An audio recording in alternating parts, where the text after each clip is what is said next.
Hello positive. இன்னைக்கு நம்ம என்ன பார்க்க போகிறோம் அப்படின்னா, நம்முடைய பார்வை எப்படி இருக்கணும் அப்படிங்கிறத பற்றி தான் நம்ம பார்க்க போகிறோம்.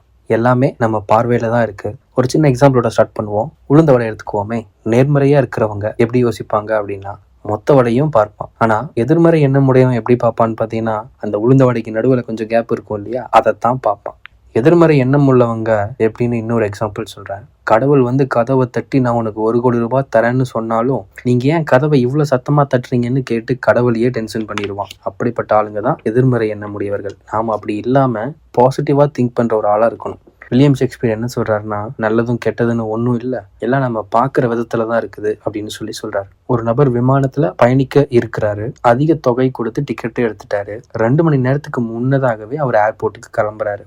ஆனாலும் டிராஃபிக்கு மற்ற எல்லா காரணங்கள்னாலும் தன்னுடைய நேரத்திற்கு ஏர்போர்ட் ரீச் ஆக முடியல. அதனால என்ன ஆகுது அப்படின்னா, அவருடைய ஃப்ளைட்டை மிஸ் பண்ணிடுறாரு. அவர் ரொம்ப டென்ஷனாக இருக்கிறாரு. கையில் இருப்பது எல்லாத்தையும் தூக்கி வீசுறாரு. 2 மணி நேரம் கழித்து டிவியில் அவர் பயணிக்க இருந்த விமானம் விபத்துக்குள்ளானதுன்னு ஒரு செய்தியை பார்க்குறாரு. அப்போதான் அவருக்கு தெரியுது, தான் காப்பாற்றப்பட்டிருக்கிறோம் அப்படிங்கிறதையும் கடவுளுக்கு நன்றியும் சொல்லி இறந்த நபர்களின் ஆத்மா சாந்தி அடையவும் அவர் பிரார்த்தனை செய்கிறார். நடப்பதெல்லாம் நம்ம நன்மைக்கு என்பது பின்னர் தான் புரிய வரும். ஒரு சின்ன ₹1 நாணயத்தை எடுத்து கண்ணுக்கு முன்னாடி வச்சு பார்த்தீங்கன்னா இந்த உலகத்தை மறைச்சிரும். அது போல நல்லதோ கெட்டதோ எதையும் கொஞ்சம் தூரமா வச்சு பாருங்க, ஒரு தெளிவு கிடைக்கும். உங்களுக்கு நடக்கிற எல்லா விஷயங்களிலும் ஒரு நல்லதை தேடி பாருங்க. சீக்கிரத்துல வாழ்க்கை பல விதங்கள்ல மாறும். உங்களை பலவீனப்படுத்துகிறதா நினைக்கிற எந்த ஒரு செயலும் உங்களை பலவீனப்படுத்த வர்றதில்ல, உங்களை பலப்படுத்த தான் வருது. கரெக்டா? லைஃப்ல நீங்க நிறைய இடத்துல விழுந்திருக்கலாம், ஆனா ஒவ்வொரு தடவையும் எழுந்திருப்பீங்க. So always be positive. எப்பயும் பாசிட்டிவாகவே யோசிங்க.